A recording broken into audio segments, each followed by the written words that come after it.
ನಮಸ್ಕಾರ ಗೆಳೆಯರೇ. ಸುಮಾರು 10-15 ವರ್ಷದಿಂದ ನಾವು ಸರಳ ಜೀವನದ ಕಡೆ ಜಾಸ್ತಿ ಲಕ್ಷ್ಯ ಕೊಟ್ಟಿದ್ದಕ್ಕೆ ಬಹಳಷ್ಟು ಜನ ಅವಾಗಿನಿಂದ ಸ್ಪೆಷಲಿ ಇದನ್ನು ಅರ್ಥ ಮಾಡಿಕೊಳ್ಳದೇ ಇರೋರು ಸರಳ ಜೀವನ ನಡೆಸಬೇಕು, ಅಳವಡಿಸಬೇಕು ಅಂತಂದರೆ ಬಹಳ ಜಾಣತನ ಬೇಕು.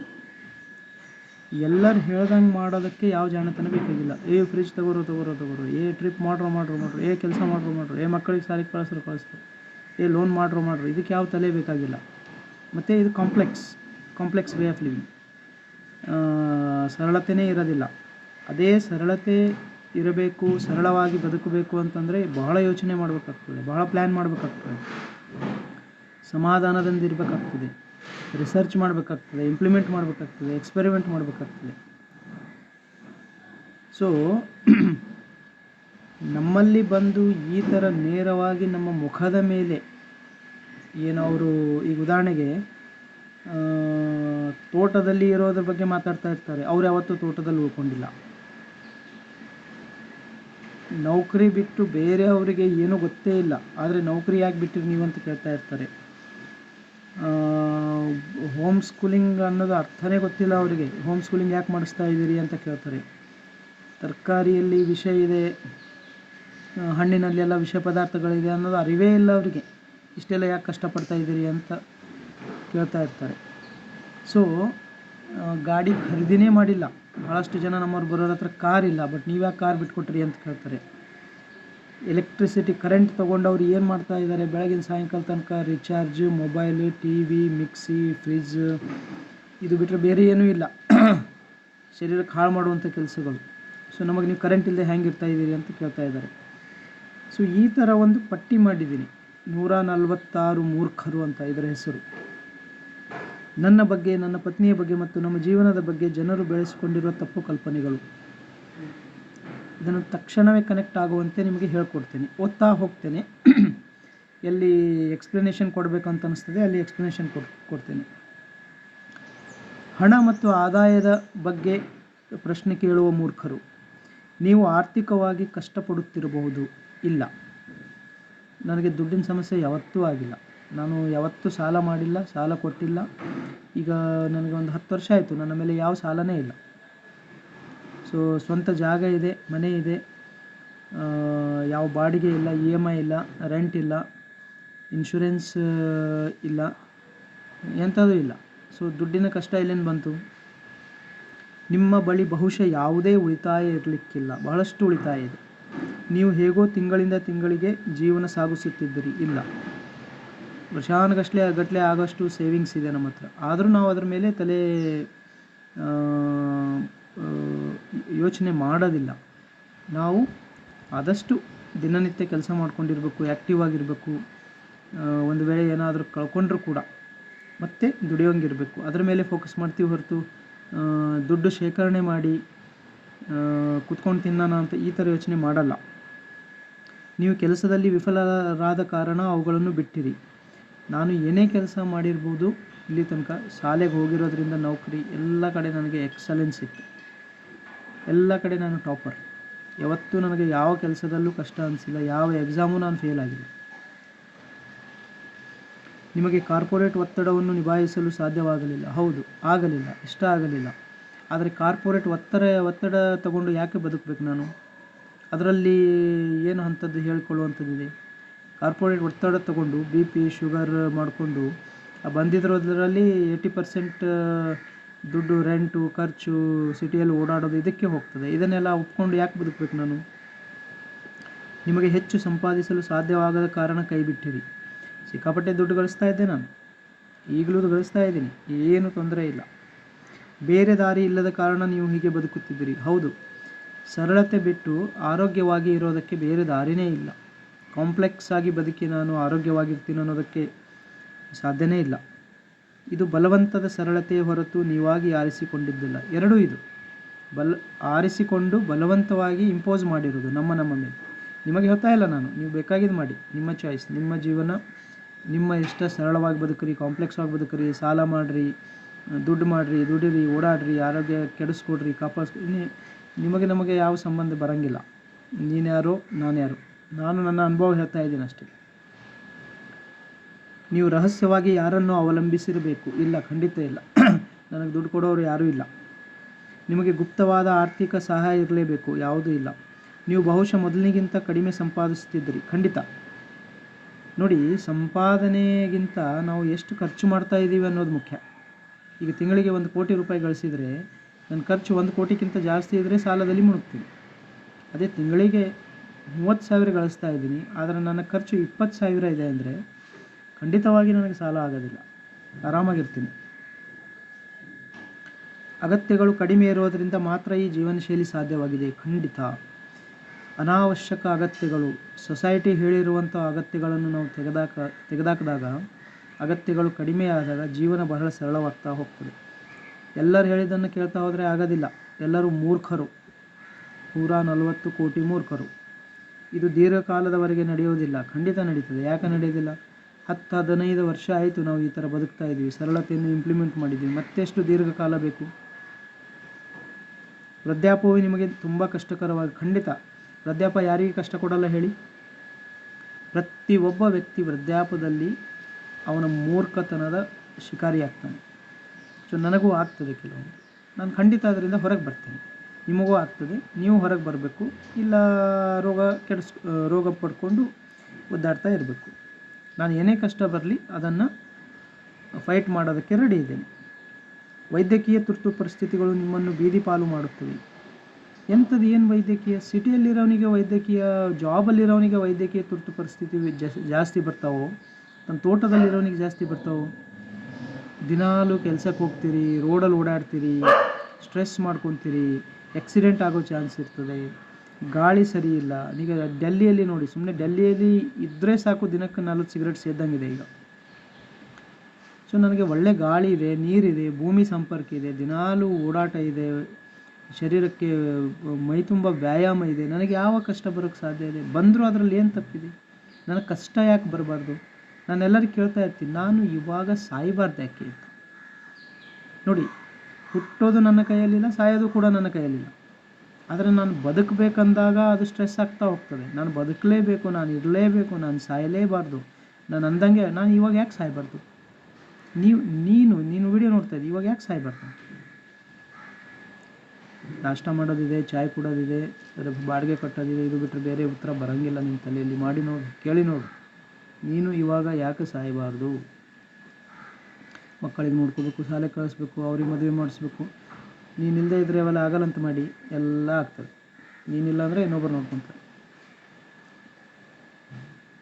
ಹಣದ ಕಾರಣಕ್ಕಾಗಿ ನೀವು ಸುಖ ಸೌಕರ್ಯಗಳನ್ನು ತ್ಯಾಗ ಮಾಡುತ್ತಿದ್ದೀರಿ? ಇಲ್ಲ, ಹಣ ಇಟ್ಟುಕೊಂಡು ಮಾಡ್ತಾ ಇದ್ದೀವಿ. ಇದೇ ಜಾಣತನ. ಹಣ ಮುಖ್ಯವಲ್ಲ ಎಂದು ನೀವು ನಟಿಸುತ್ತಿದ್ದೀರಿ? ಇಲ್ಲ, ಹಣ ಬಹಳ ಮುಖ್ಯ. ಶರೀರಕ್ಕೆ ಆಕ್ಸಿಜನ್ ಎಷ್ಟು ಮುಖ್ಯವೋ ಮನಸ್ಸಿಗೆ ಹಣ ಅಷ್ಟೇ ಮುಖ್ಯ. ನಮ್ಮದು ಏನೇನು, ಈಗ ನೋಡಿ, ನಾನು ಕೂಡ್ಲೆ ಬೀಚ್ ಗೋಕರ್ಣದಲ್ಲಿದ್ದೇನೆ. ಅಂಜು ಇನ್ನೂ ಮಲಗಿದ್ದಾಳೆ, ಬೆಳಗ್ಗೆ 7 ಗಂಟೆ ಆಗಿದೆ. ಸೊ ಒಳ್ಳೆ ಐಷಾರಾಮಿ ಇರುವಂಥ ರೂಮಲ್ಲಿ ಉಳ್ಕೊಂಡಿದ್ದೀವಿ. 3-4 ದಿವಸ ಇದ್ದು ಹೋಗ್ತೀವಿ. ಹಣ ಇಲ್ಲದಿದ್ದರೆ ಇದು ಹೆಂಗೆ ಸಾಧ್ಯ ಇದೆ? ಬಡತನವೂ ಕೆಟ್ಟದ್ದು, ದುಡ್ಡಿನ ಹಿಂದೆ ಓಡ್ತಾ ಹೋಗೋದು ಕೆಟ್ಟದ್ದು. ಬಟ್ ಒಂದು ಲೆವೆಲಲ್ಲಿ ಹಣ ಬೇಕೇ ಬೇಕು. ನನ್ನ ಮೈ ಮೇಲೆ ಬಟ್ಟೆ ಇರಬೇಕಂದ್ರೆ ಹಣ ಬೇಕು, ಚಪ್ಪಲಿ ಬೇಕಂದರೆ ಹಣ ಬೇಕು, ಊಟ ಬೇಕಂದರೆ ಹಣ ಬೇಕು, ಮನೆ ಕಟ್ಟಬೇಕಂದ್ರೆ ಹಣ ಬೇಕು. ನನಗಿದರಲ್ಲಿ ಯಾವ ಭ್ರಮೆನೂ ಇಲ್ಲ. ಹಣ ಬೇಕು. ಆಮೇಲೆ ನಮ್ಮ ಮಕ್ಕಳಿಗೆ ಆಲ್ರೆಡಿ ಹಣ ಮಾಡೋದನ್ನು ಕಲಿಸಿದ್ದೀವಿ ನಾವು. ಸೊ ಹಣ ಎಷ್ಟು ಬೇಕೋ ಅಷ್ಟು ನಾವು ಮಾಡಲೇಬೇಕು. ಯಾವ ಸನ್ಯಾಸಿ ಥರ, ವೈರಾಗಿ ಥರ, ಮೂರ್ಖನ ಥರ, ಐಡಿಯಲಿಸ್ಟ್, ಫಿಲಾಸಫರ್ ಥರ ಅದೆಲ್ಲ ನಾನು ಒಪ್ಪೋದಿಲ್ಲ. ನೋಡಿ, ಮನುಷ್ಯನ ಜೀವನದಲ್ಲಿ 2 ಪದ್ಧತಿಗಳಿದೆ. ಒಂದು, ನೀವು ಹಣ ಮಾಡಬೇಕು, ಇಲ್ಲ ಎಲ್ಲರೂ ನಿಮಗೆ ಸೂಳೆ ಮಾಡ್ಕೊಂಡಿರ್ತಾರೆ. ಸೂಳೆ ಅಂದರೆ ಪ್ರಾಸ್ಟಿಟ್ಯೂಟ್. ಒಂದು ನಿಜವಾದ ಸೂಳೆ, ಇನ್ನೊಂದು ಗುಲಾಮಗಿರಿ ರೀತಿಯಲ್ಲಿರೋ ಸೂಳೆ. ದುಡ್ಡಿಲ್ಲ ಅಂದರೆ ನೀವು ಬೆಳಗಿಂದ ಸಾಯಂಕಾಲ ತನಕ ಬೇರೆಯವ್ರ ಕೈಯಲ್ಲಿ ಕೆಲಸ ಮಾಡಬೇಕು. ಇದು ಕೂಡ ನಿಮ್ಮ ನೆಮ್ಮದಿಯ ವಿರುದ್ಧ ಆಗಿರುವಂಥ ಕ್ರಿಯೆ. ಸೊ ಇದಕ್ಕೂ ನಾನು ಸೂಳೆತನ ಅಂತ ಕರಿತೀನಿ. ಮಕ್ಕಳು ಬೆಳೆಯುವವರಿಗಷ್ಟೇ ಈ ಜೀವನ ಶೈಲಿ ಸರಿಯಾಗಿರುತ್ತದೆ. ಯಾಕೆ? ಬೆಳೆದ ಮೇಲೆ ಏನಾಗ್ತದೆ?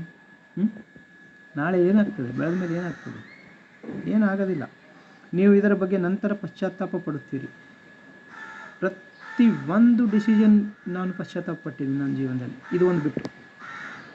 ಈ ಡಿಸಿಷನ್ ತೊಗೊಂಡಾಗಿಂದ ಹಿಡ್ದ ಮೊದಲಿಂದ ಯಾವುದೇ ನೌಕರಿಯಲ್ಲಿದ್ದಾಗ, ಯಾವುದೇ ಕೆಲಸದಲ್ಲಿದ್ದಾಗ, ಯಾವುದೇ ಸ್ಥಿತಿಯಲ್ಲಿದ್ದಾಗ ನನಗೆ ಬೇರೆ ಕಡೆ ಹೋಗಬೇಕು ಅಂತ ಅನಿಸ್ತಾ ಇತ್ತು. ಈ ಥರ ಬದುಕಕ್ಕೆ ಶುರು ಮಾಡಿದಾಗಿಂದ ನನಗೆ ಇನ್ನೂ ತನಕ ಒಂದೂ ಸಾರಿ ಇದು ಬಿಟ್ಟು ಬೇರೆ ರೀತಿಯಲ್ಲಿ ಬದುಕಬೇಕನ್ನೋ ಒಂದು ಭಾವನೆ ಬರಲೇ ಇಲ್ಲ. ನನಗೂ ಬರಲಿಲ್ಲ, ನನ್ನ ಹೆಂಡತಿಗೂ ಬರಲಿಲ್ಲ, ನಮ್ಮ ಮಕ್ಕಳಿಗಂತೂ ನಾವು ಯಾವುದಕ್ಕೂ ಫೋರ್ಸ್ ಮಾಡೇ ಇಲ್ಲ. ಇದು ಆರ್ಥಿಕವಾಗಿ ಬೇಜವಾಬ್ದಾರಿತನ. ನೋಡಿ, ನನ್ನ ಮೇಲೆ ಸಾಲ ಇಲ್ಲ. ನೀವು ವಿಡಿಯೋ ನೋಡ್ತಾ ಇದ್ದೀರಿ, ಭಾಳಷ್ಟು ಜನ, ನೀವು ಕೋಟ್ಯಾಧಿಪತಿ ಇರ್ಬೋದು, ಲಕ್ಷಾಧಿಪತಿ ಇರ್ಬೋದು, ನಿಮ್ಮ ಮೇಲೆ ಸಾಲ ಇದೆ. ಸೊ ದುಡ್ಡಿನ ಸಮಸ್ಯೆ ಯಾರಿಗಿದೆ ಹೇಳ್ತೀನಿ ಕೇಳಿ.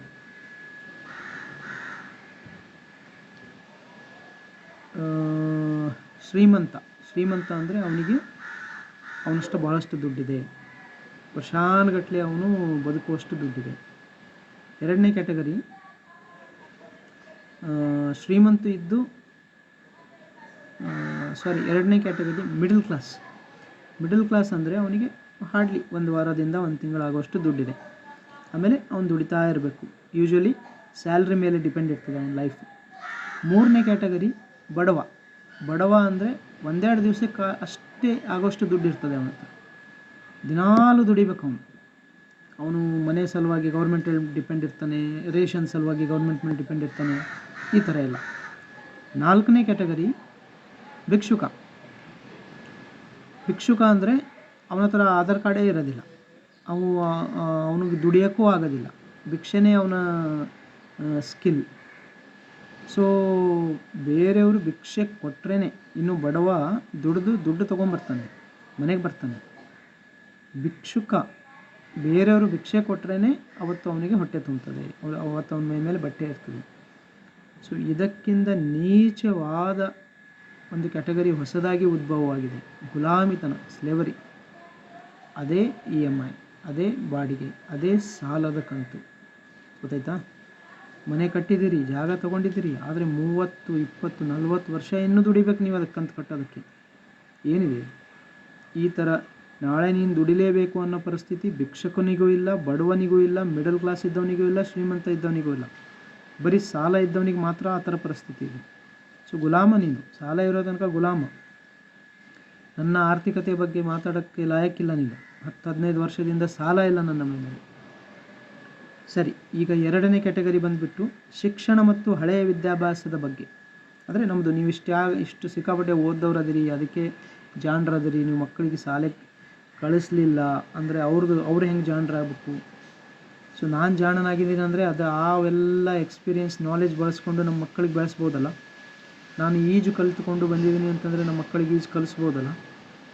ಸೊ ಈಗ ನೋಡಿ, ನೀವು ನಿಮ್ಮ ಮಕ್ಕಳಿಗೆ ಕಲಿಸ್ತಾ ನೀವು 15 ವರ್ಷ ಹಿಂದೆ ಯೋಚನೆ ಮಾಡಿರ್ತೀರಿ ಮಕ್ಕಳಿಗೆ ಇಂಜಿನಿಯರ್ ಮಾಡಬೇಕು ಅಂತ.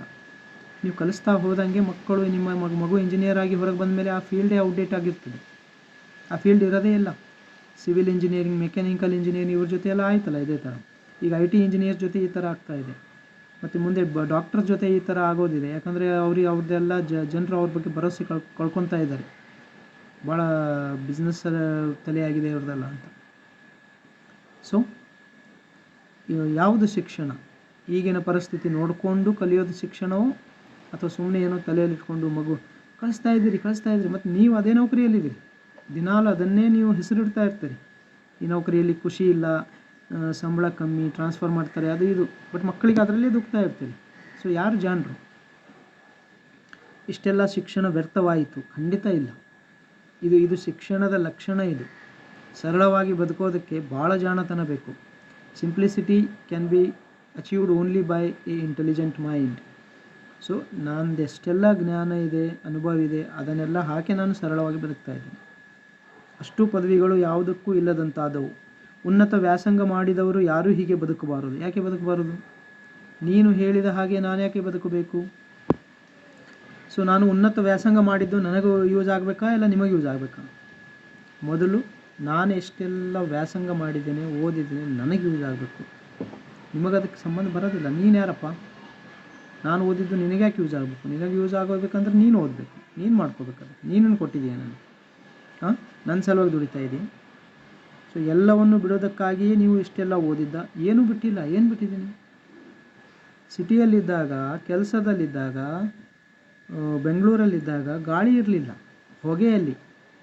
ಈಗ ಒಳ್ಳೆ ಗಾಳಿ ಇದ್ದಲ್ಲಿ ಇರ್ತಾ ಇದ್ದೀನಿ, ಭೂಮಿ ಸಂಪರ್ಕದಲ್ಲಿದ್ದೀನಿ, ಸೂರ್ಯನ ಬೆಳಕು ದಿನಾಲೂ ನನ್ನ ಮೈ ಮೇಲೆ ಬರ್ತದೆ. ಏನು ಬಿಟ್ಟಿದ್ದೀನಿ? ಪಡ್ಕೊಂಡಿದ್ದೀನಿ ನಾನೆಲ್ಲ, ಕಳೆದುಕೊಂಡಿರೋದನ್ನು. ಎಲ್ಲವನ್ನು ಬಿಡೋದಕ್ಕಾಗಿಯೇ ನೀವು ಇಷ್ಟೆಲ್ಲ ಓದಿದ್ದ? ಇಲ್ಲ, ಎಲ್ಲವನ್ನು ಪಡೆದುಕೊಳ್ಳೋದಕ್ಕಾಗಿ ಇಷ್ಟೆಲ್ಲ ಓದಿದ್ದೀನಿ ನಾನು. ನಿಮ್ಮ ಶಿಕ್ಷಣದಿಂದ ಈಗ ಯಾವುದೇ ಉಪಯೋಗವಿಲ್ಲ. ಬಹಳ ಬಹಳ ಬಹಳ ಉಪಯೋಗ ಇದೆ. ನನ್ನ ಶಿಕ್ಷಣ ಮತ್ತು ನನ್ನ ಅನುಭವ ಇದೆಲ್ಲ, ನನ್ನ ಕ್ರಿಯೇಟಿವ್ ಮೈಂಡ್, ಇಂಟೆಲಿಜೆನ್ಸ್ ಎಲ್ಲ ಯೂಸ್ ಮಾಡಿಯೇ ನಾನು ಸರಳವಾಗಿ ಯಾವ ಥರ ಬದುಕಬೇಕು, ಪ್ರತಿಯೊಂದು ರೋಗಗಳನ್ನು ಯಾವ ಥರ ರಿವರ್ಸ್ ಮಾಡ್ಕೋಬೇಕು ಅಂತ ನಾನು ಅರ್ಥ ಮಾಡ್ಕೊಂಡಿದ್ದೆ. ಮತ್ತು ಅದನ್ನೇ ನಾನು ಉದ್ಯೋಗವಾಗಿ ಮಾಡ್ತಾಯಿದ್ದೀನಿ. ನಿಮ್ಮ ಗತಕಾಲದ ಬಗ್ಗೆ ನಿಮಗೆ ಹತಾಶೆ ಇರ್ಬೋದು. ಇದೆ, ಬಹಳಷ್ಟು ಇದೆ. ಯಾಕೆ ಎಷ್ಟು ಓದಬೇಕಪ್ಪ, ಎಷ್ಟು ದುಡಿಬೇಕಪ್ಪ, ಬೀದಿ ನಾಯಿಗೆ ಏನೂ ಓಡಾಟನೇ ಇಲ್ಲ, ದುಡಿಯೋದೇ ಇಲ್ಲ, ಮನುಷ್ಯನಿಗೆ ಯಾಕೆ ಇಷ್ಟಿದೆ ಅಂತ ಬಹಳಷ್ಟು ಹತಾಶೆ ಇದೆ ನನಗೆ. ಇದರಲ್ಲಿ ಎಲ್ಲರೂ ದೂಕ್ತಾರಲ್ಲ ತನ್ನ ಮಕ್ಕಳಿಗೆ ಅಂತ. ಸ್ಪರ್ಧೆಯನ್ನು ಎದುರಿಸಲು ಸಾಧ್ಯವಾಗದಿದ್ದಕ್ಕೆ ನೀವು ಅದರಿಂದ ತಪ್ಪಿಸಿಕೊಂಡಿರಿ. ಯಾವ ಸ್ಪರ್ಧೆ? ಏನು ಸ್ಪರ್ಧೆ? ಈಗ ಸ್ಕೂಲಲ್ಲಿ, ಕಾಲೇಜಲ್ಲಿ ಗೋಲ್ಡ್ ಮೆಡಲ್ ತೊಗೊಂಡವನಿಗೆ ಸುಮ್ಮನೆ ಮನೆಯಲ್ಲಿ ಕೂರಿಸಿ ಸಂಬಳ ಕೊಡ್ತಾರಾ? ಅವನು ಮತ್ತೆ ಹೋಗಿ ದುಡಿಲೇಬೇಕಲ್ಲ. ಎಂಥದ್ದು ಸ್ಪರ್ಧೆ ಇಲ್ಲ, ಏನೂ ಇಲ್ಲ. ಸುಮ್ಮನೆ ಇದೆಲ್ಲ ನಿಮಗೆ ಟ್ರ್ಯಾಪ್ ಮಾಡೋ ಪದ್ಧತಿಗಳು. ವ್ಯವಸ್ಥೆಯಲ್ಲಿ ಯಶಸ್ವಿಯಾಗಲು ಸಾಧ್ಯವಾಗದಿದ್ದಕ್ಕೆ ಅದನ್ನು ತಿರಸ್ಕರಿಸಿದಿರಿ. ಬಹಳ ಯಶಸ್ವಿಯಾಗಿದ್ದೆ ನಾನು. ಆದರೆ ವ್ಯವಸ್ಥೆ ನನ್ನ ಸಲುವಾಗಿ ಇರಲಿಲ್ಲ. ವ್ಯವಸ್ಥೆ ನನ್ನನ್ನು ಹಿಂಡು ಹಾಕೋ ಸಲುವಾಗಿ ಇದೆ. ಪ್ರತಿಯೊಂದು ವ್ಯವಸ್ಥೆ, ಶಾಲೆ, ಕಾಲೇಜು, ಶಾಲೆ ಟೀಚರ್ ಸಲುವಾಗಿದೆ, ಮಕ್ಕಳ ಸಲುವಾಗಿಲ್ಲ. ಗೌರ್ಮೆಂಟ್ ಆಫೀಸು, ಪೊಲೀಸ್ ಡಿಪಾರ್ಟ್ಮೆಂಟ್ ಇದೆ ನೋಡಿ, ಅದು ಪೊಲೀಸ್ ಸಲುವಾಗಿದೆ. ಜನರನ್ನು ಕಂಟ್ರೋಲ್ ಮಾಡೋ ಸಲುವಾಗಿದೆ ಅದು.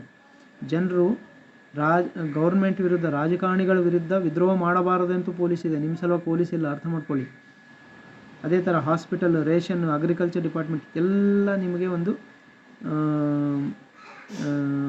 ತುಂಡು, ಬ್ರೆಡ್ಡಿನ ಒಂದು ತುಂಡು ಎಸೆದು ನಿಮಗೆ ಕಂಟ್ರೋಲ್ನಲ್ಲಿ ಹಿಡಿಯೋದಕ್ಕಿದೆ. ಅದರ ಲಾಭ ಪಡ್ಕೊಳ್ಳೋರೆಲ್ಲ ಗೌರ್ಮೆಂಟ್ ರಾಜಕಾರಣಿಗಳು.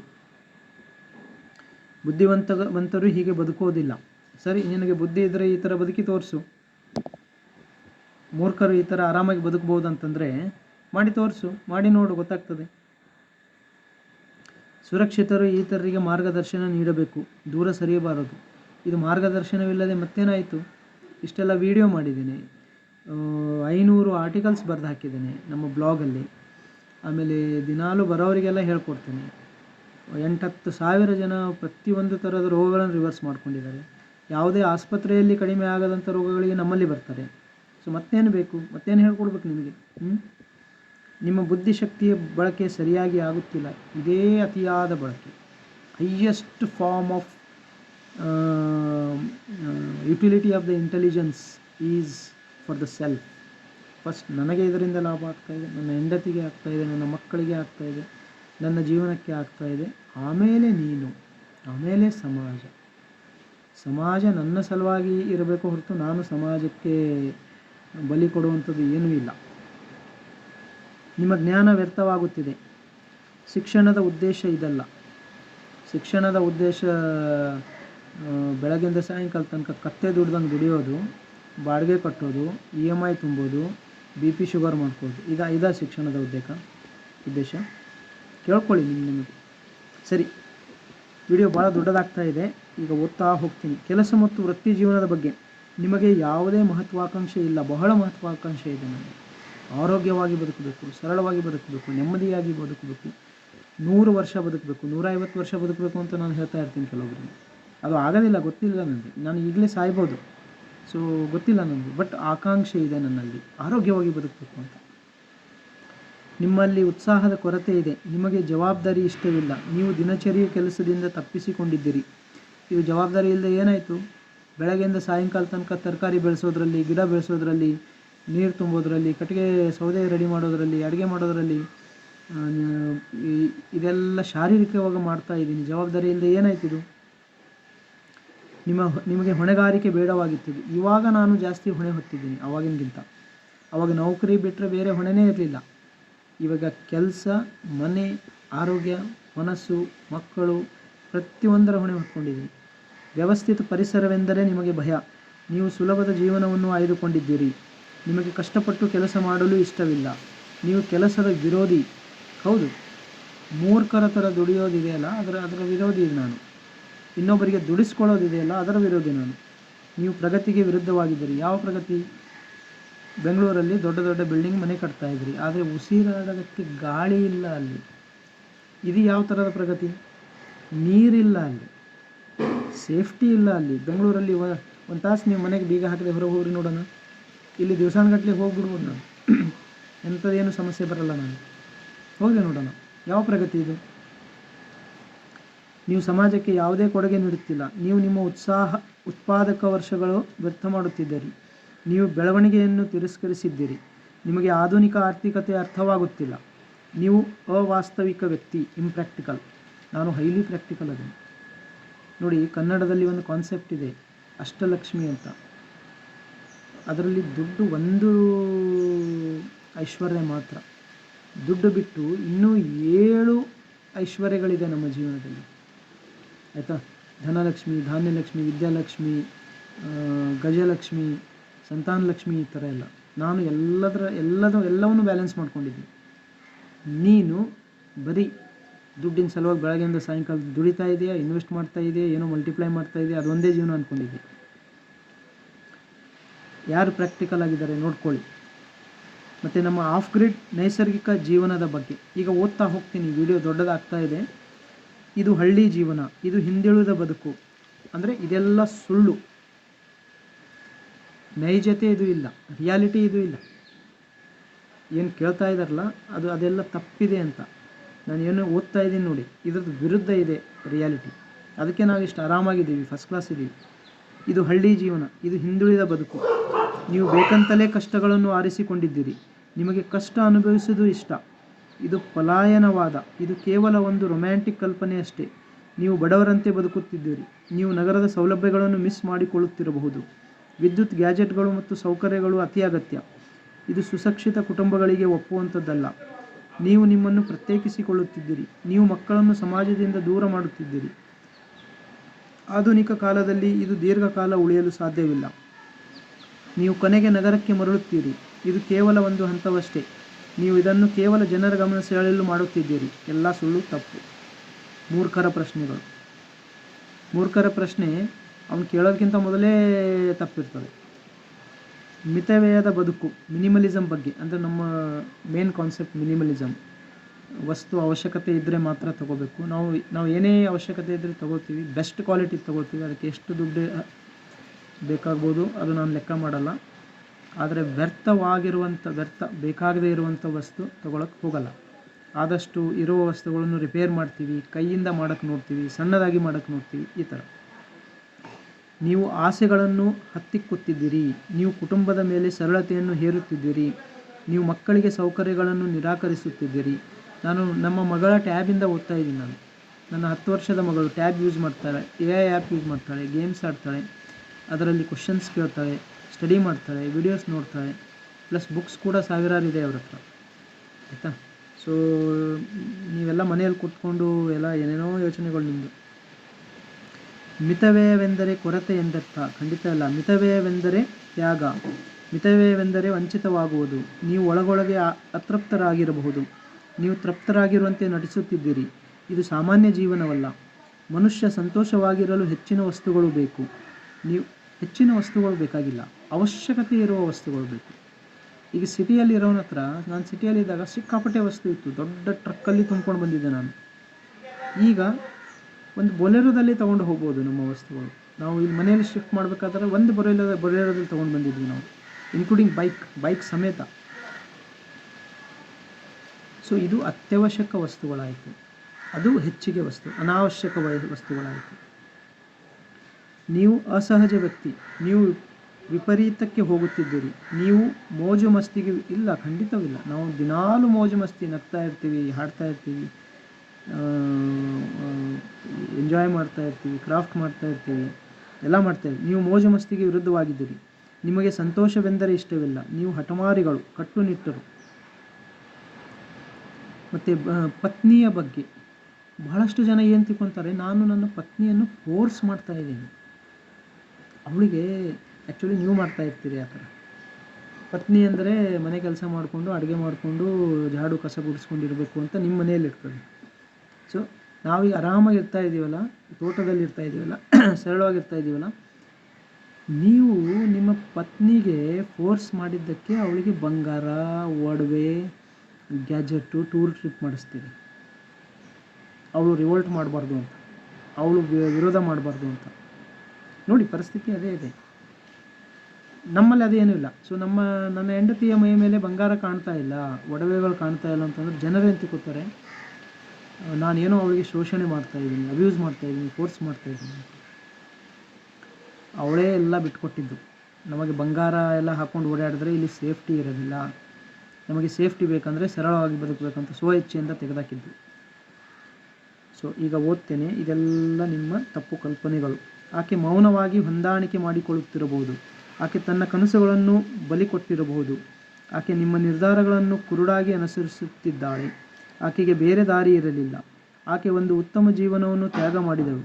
ಆಕೆ ಕಷ್ಟಪಡುತ್ತಿರಬಹುದು. ಆಕೆಗೆ ಯಾವುದೇ ಮಹತ್ವಾಕಾಂಕ್ಷೆ ಇಲ್ಲ. ಆಕೆ ಅತಿಯಾಗಿ ಸಹಿಸಿಕೊಳ್ಳುತ್ತಿದ್ದಾಳೆ. ಆಕೆಯನ್ನು ಒಪ್ಪಿಸಲಾಗಿದೆ ಅಥವಾ ಒತ್ತಡ ಹೇರಲಾಗಿದೆ. ಆಕೆ ಬೇರೆ ಕಡೆ ಇದ್ದಿದ್ದರೆ ಇನ್ನೂ ಚೆನ್ನಾಗಿ ಬದುಕಬಹುದಿತ್ತು. ಆಕೆ ನಿಮ್ಮ ಮೇಲೆ ಅವಲಂಬಿತಳಾಗಿದ್ದಾಳೆ. ಆಕೆ ನಗರದ ಜೀವನವನ್ನು ಮಿಸ್ ಮಾಡಿಕೊಳ್ಳುತ್ತಿರಬಹುದು. ಆಕೆಗೆ ಬಂಧನಕ್ಕೊಳಗಾಗದಂತೆ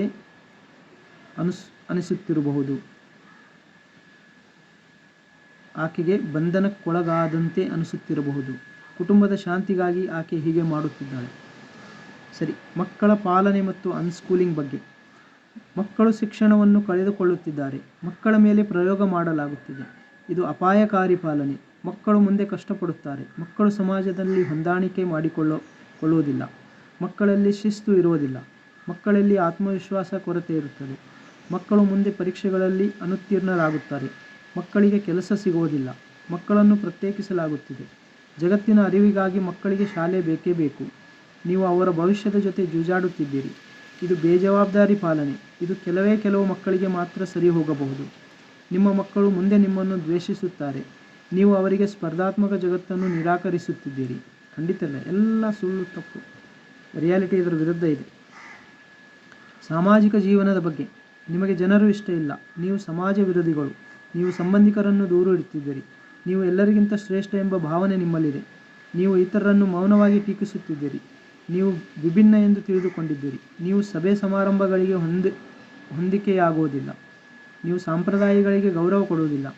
ನೀವು ಭಾವನಾತ್ಮಕವಾಗಿ ದೂರವಾಗಿದ್ದೀರಿ. ನೀವು ಸಂಬಂಧಗಳಿಗೆ ಬೆಲೆ ಕೊಡುವುದಿಲ್ಲ. ನೀವು ಜವಾಬ್ದಾರಿಗಳಿಂದ ನುಣುಚಿಕೊಳ್ಳುತ್ತಿದ್ದೀರಿ. ಆರೋಗ್ಯ ಮತ್ತು ಜೀವನ ಶೈಲಿಯ ಬಗ್ಗೆ. ಇದು ವೈದ್ಯಕೀಯವಾಗಿ ಸುರಕ್ಷಿತವಲ್ಲ. ನೀವು ಆರೋಗ್ಯವನ್ನು ಅಪಾಯಕ್ಕೆ ತಳ್ಳುತ್ತಿದ್ದೀರಿ. ನೀವು ವೈದ್ಯರನ್ನು ಕರುಡಾಗಿ ವಿರೋಧಿಸುತ್ತಿದ್ದೀರಿ. ನೀವು ಕೇವಲ ಅದೃಷ್ಟವನ್ನು ಅವಲಂಬಿಸಿದ್ದೀರಿ. ನೀವು ವಿಜ್ಞಾನ ವಿರೋಧಿಗಳು. ಈ ಜೀವನ ಶೈಲಿ ಆರೋಗ್ಯವಾಗಿರುವಾಗ ಮಾತ್ರ ಸಾಧ್ಯ. ವಯಸ್ಸಾದಂತೆ ಇದರ ಲೋಪದೋಷಗಳು ತಿಳಿಯುತ್ತದೆ. ಇದು ಆದರ್ಶವಾದವೇ ಹೊರತು ಪ್ರಾಯೋಗಿಕವಲ್ಲ. ಎಲ್ಲ ಸುಳ್ಳು, ತಪ್ಪು. ಉದ್ದೇಶಗಳ ಬಗ್ಗೆ.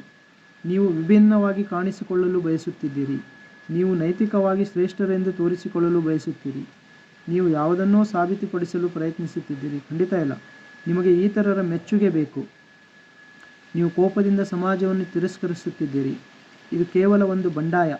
ಇದು ಅಹಂನಿಂದ ಪ್ರೇರಿತವಾದುದು. ಇದು ಸೋಲಿನಿಂದ ತಪ್ಪಿಸಿಕೊಳ್ಳುವ ದಾರಿ. ಇದು ಕೇವಲ ತಾತ್ವಿಕ ಆಡಂಬರ ಅಷ್ಟೇ, ಅಂದರೆ ಟೆಂಪರರಿ. ಮತ್ತು ಭವಿಷ್ಯದ ಬಗ್ಗೆ. ಭವಿಷ್ಯ ಇಲ್ಲದೇ ಇರುವ ಭವಿಷ್ಯ, ಬರದೇ ಇರುವ ಭವಿಷ್ಯ, ಆಗದೇ ಇರುವ ಭವಿಷ್ಯದ ಬಗ್ಗೆ ಚಿಂತೆಗಳು, ಎಲ್ಲರಿಗೂ ಪ್ರಶ್ನೆಗಳು. ನೋಡಿ, ನೀವು ಇವತ್ತು ಎಷ್ಟು ಗಂಟೆಗೆ ಉಚ್ಚೆ ಹೋಯ್ತೀರಾ ಅನ್ನೋದು ನಿಮಗೆ ಹೇಳೋಕ್ಕಾಗಲ್ಲ.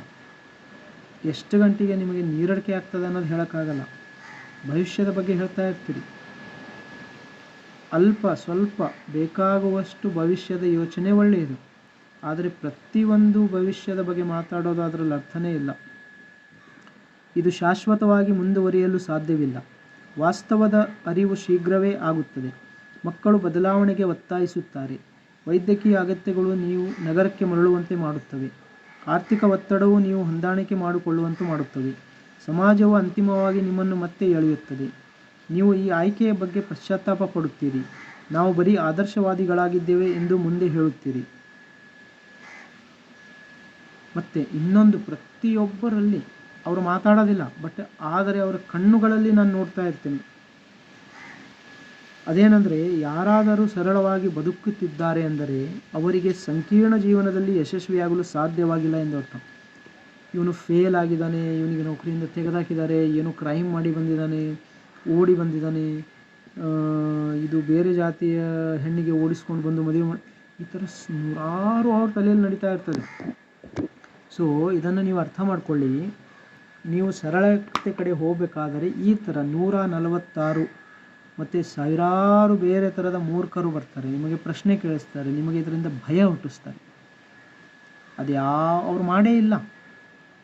ನನಗೆ ನೀನು ಸಲಹೆ ಕೊಡಬೇಕು ಅಂತಂದರೆ ನೀನು ಅದನ್ನು ಮಾಡಿದ್ದವನಾಗಿರಬೇಕು ಮೊದಲು. ನೋಡಿ, ನಾನು ಏನು ಸಲಹೆ ಕೊಡ್ತಾ ಇದ್ದೀನಿ, ನಾನು ಏನು ನಿಮಗೆ ಹಂಚ್ಕೊಳ್ತಾ ಇದ್ದೀನಿ, ನಾನು ಮಾಡಿದ್ದನ್ನು ಹಂಚ್ಕೊಳ್ತಾ ಇದ್ದೀನಿ. ನೀವು ನಿಮ್ಮ ತಲೆಯಲ್ಲಿರೋ ಭಯಗಳನ್ನು ನಮ್ಮ ಮೇಲೆ ಹೇರಬೇಕಂತೀರಿ. ಸೊ ಇದು ಮೂರ್ಖತನ, ಇಲ್ಲಾಂದರೆ ಮತ್ತೇನು? ಸೊ ನೀವು ಸರಳತೆ ಕಡೆ ಹೋಗಬೇಕಾದ್ರೆ ಮೂರ್ಖರ ಮಾತಿಗೆ ಮರಳಾಗಿ ಭಯಪಡಬೇಡಿ. ನಿಮ್ಮಲ್ಲಿ ಯಾರಾದರೂ ಸರಳತೆ ಕಡೆ ಹೋಗ್ತಾ ಇದ್ದಾರೆ ಅಂದರೆ ಮೂರ್ಖರ ಥರ ಈ ಪ್ರಶ್ನೆಗಳನ್ನು ಕೇಳಬೇಡಿ.